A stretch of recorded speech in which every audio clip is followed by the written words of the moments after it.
વિરાજન પહેલા બ્રાહ્મણોનું પૂજન અને નક્કી કરેલી દક્ષિણા છે એથી એક્સ્ટ્રા દક્ષિણા આજે અમે આપશું.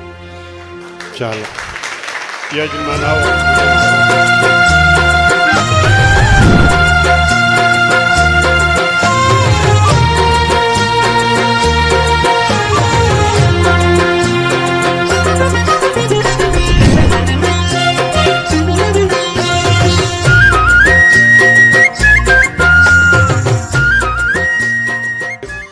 અને કીર્તન સ્વામી તમે કોઠારી છો, આમાંથી એક સોનાની વીંટી રવિ મહારાજને આપણે પહેરાવવાની. પધારો હે શ્રીજી મહારાજ, સંતો સંગાથે આજ. પધારો હે શ્રીજી મહારાજ, ભક્તો સંગાથે આજ.